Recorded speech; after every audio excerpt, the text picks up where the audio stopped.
हाल ही में अपनी debt mutual fund वाली वीडियो सीरीज खत्म हुई है, जिसमें आप सब लोगों ने मिलकर जाना था कि डेट म्यूचुअल फंड क्या होते हैं, किस तरह से काम करते हैं, डेट म्यूचुअल फंड कितने तरह के होते हैं, कितने समय के लिए डेट म्यूचुअल फंड के अंदर हम अपना पैसा इन्वेस्ट कर सकते हैं, किस तरह के रिस्क डेट म्यूचुअल फंड के अंदर होते हैं, और अगर आप डेट म्यूचुअल फंड में अपना पैसा इन्वेस्ट करते हैं तो किस तरह का टैक्स आपको डेट म्यूचुअल फंड के अंदर देना पड़ता है या किस तरह का नहीं देना पड़ता है। तो दोस्तों ये सब वीडियो सीरीज के अंदर हमने सब कवर कर लिया है और आप सब लोग जान भी चुके होंगे।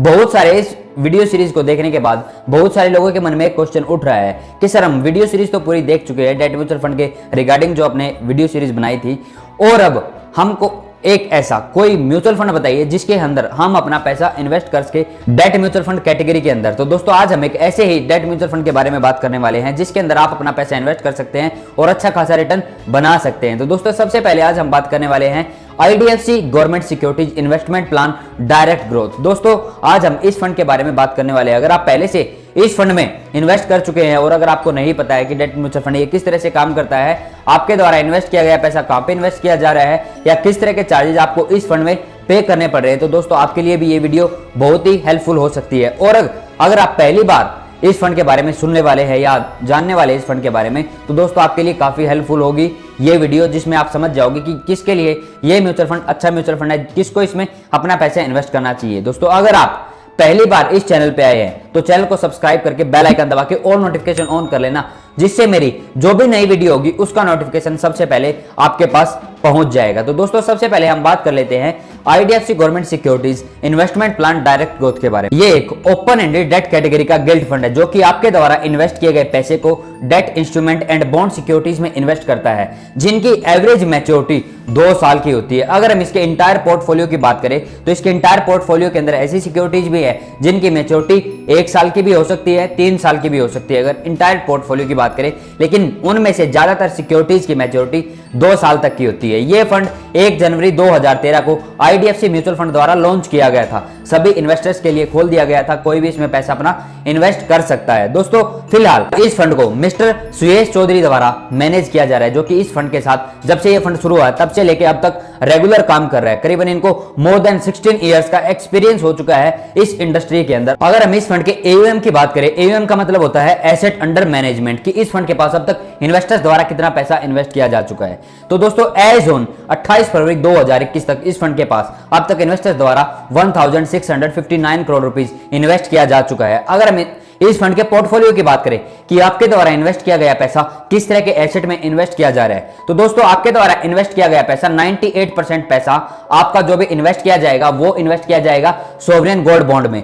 सोवरेन गोल्ड बॉन्ड क्या होता है, बहुत सारे लोगों के मन में ये कंफ्यूजन हो गया होगा। दोस्तों सोवरेन गोल्ड बॉन्ड एक तरह का डिजिटली गोल्ड होता है जिसमें आपका पैसा इन्वेस्ट किया जाता है। Sovereign gold bond RBI issue करता है, जिसको गवर्नमेंट की बैकिंग होती है, जहां पे डिफॉल्ट होने का रिस्क ना के बराबर हो जाता है, मतलब बहुत ही कम रिस्क आपको यहां पे डिफॉल्ट होने का देखने को मिलता है। अगर हम इस फंड के इन्वेस्टमेंट के बारे में बात करें, इस फंड में आपको 2 तरह से इन्वेस्टमेंट आप कर सकते हैं, पहला SIP, दूसरा लमसम। SIP का मतलब होता है आपको हर महीने कुछ पैसा इन्वेस्ट करना पड़ता है, जिसको सिस्टमैटिक इन्वेस्टमेंट प्लान बोला जाता है। अगर आप इस फंड में पैसा इन्वेस्ट करना चाहते हैं हर महीने, तो आप मंथली हर महीने 1000 रुपए अपना पैसा इन्वेस्ट कर सकते हैं। अगर हम लमसम की बात करें, लमसम का मतलब होता है अगर आपके पास कुछ इकट्ठा पैसा है और इस इकट्ठे पैसे को आप इन्वेस्ट करना चाहते हैं, वो लमसम अमाउंट होता है, तो आपको वन टाइम पेमेंट आप इस फंड में मिनिमम 5000 रुपीज कर सकते हैं। अगर हम चार्जेस की बात करें, इस फंड में आपको 2 तरह के फिलहाल चार्जेस पे करने पड़ रहे हैं। एक है एक्सपेंस रेशियो चार्जेस, दूसरा है stamp duty charges. Expense ratio charges आपके फंड को मैनेज करने के लिए आपसे चार्ज किया जाता है। स्टैंप ड्यूटी चार्जेस जो कि गवर्नमेंट द्वारा लगाया गया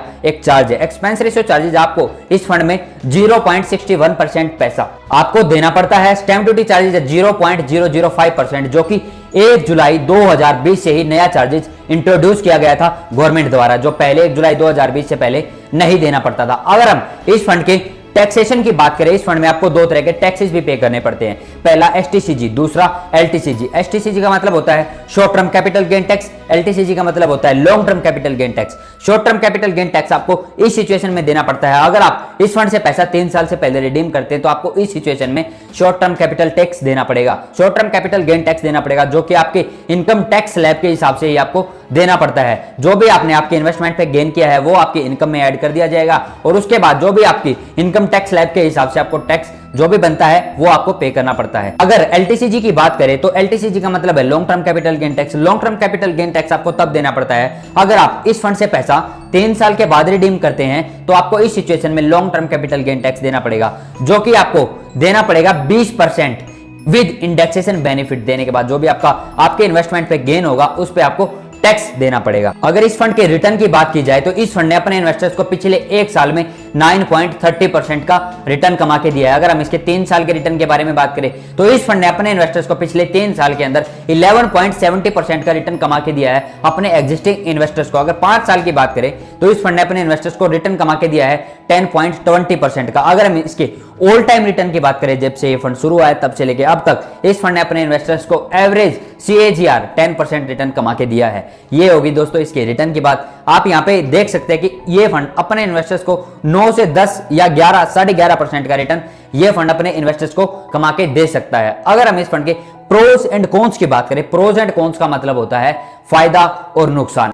इस फंड का पहला फायदा है इस फंड के पोर्टफोलियो में आपको AAA कैटेगरी की बॉन्ड्स में आपका पैसा इन्वेस्ट किया जा रहा है, जहां पे डिफॉल्ट होने का रिस्क काफी नेग्लिजिबल है, मतलब ना के बराबर यहाँ पे डिफॉल्ट होने का रिस्क है, क्योंकि आपका पैसा सोवरेन गोल्ड बॉन्ड में इन्वेस्ट किया जा रहा है, जो कि RBI द्वारा इश्यू की गई एक जो कि डेट इंस्ट्रूमेंट है या बॉन्ड्स है, जिनमें गवर्नमेंट की बैकिंग होती है, जहां पे डिफॉल्ट होने का रिस्क बहुत ही कम हो जाता है। दूसरा फायदा है इस फंड में आपको 2.81% कैश होल्डिंग भी देखने को मिलती है। कैश होल्डिंग का मतलब है कि इस फंड के पास कुछ पैसा रिजर्व भी पड़ा हुआ है। अगर बहुत ज्यादा रिडेम्पशन की रिक्वेस्ट आ जाती है, अगर बहुत ज्यादा लोग पैसा निकालने लग जाते हैं इस फंड के पोर्टफोलियो से, अपने इन्वेस्टमेंट को रिडीम करने लग जाते हैं, तो फंड के पास देने के लिए उनको पैसा भी होना चाहिए। तो इस फंड के पास 2.81% पैसा कैश होल्डिंग भी है, जो कि लिक्विडिटी को खत्म कर देता है। बहुत सारे आपको पिछली जो वीडियो सीरीज थी उसमें हमने रिस्क की बात की थी। तो दोस्तों इसमें डिफॉल्ट रिस्क एक होता है, क्रेडिट रिस्क जिसको बोलते हैं, एक लिक्विडिटी रिस्क होता है, एक इंटरेस्ट रेट रिस्क होता है।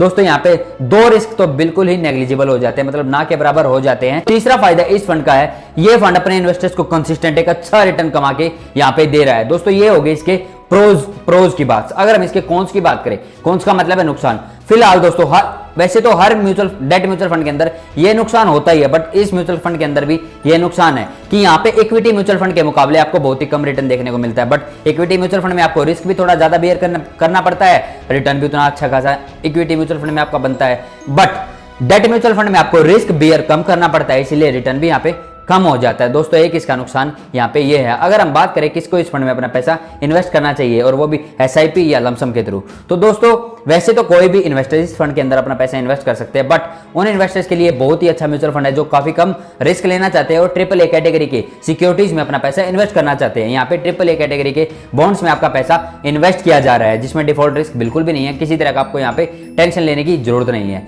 दोस्तों उन इन्वेस्टर्स के लिए काफी अच्छे म्यूचुअल फंड है जो बहुत ही कम रिस्क लेना चाहते हैं, किसी तरह का ज्यादा रिस्क नहीं लेना चाहते हैं। अगर बात करें SIP या लमसम के थ्रू इन्वेस्ट करना चाहिए, वैसे तो दोस्तों आप SIP के थ्रू इन्वेस्ट कर सकते हैं, बट मेरा यहाँ पे मानना है कि किसी भी डेट म्यूचुअल फंड में जब भी हम अपना पैसा इन्वेस्ट करें तो उसमें हमको लमसम अमाउंट के साथ ही अपना पैसा इन्वेस्ट करना चाहिए, जहां से हम एक अच्छा खासा रिटर्न बना सके। दोस्तों ये हो गया आज का कॉन्सेप्ट क्लियर। अगर आपको वीडियो पसंद आई है, अगर आपका कोई क्वेश्चन रह जाता है, कोई आपकी क्वेरी है इस वीडियो के रिलेटेड या अदर किसी टॉपिक के रिलेटेड, तो नीचे कमेंट बॉक्स में आप कमेंट कर सकते हैं।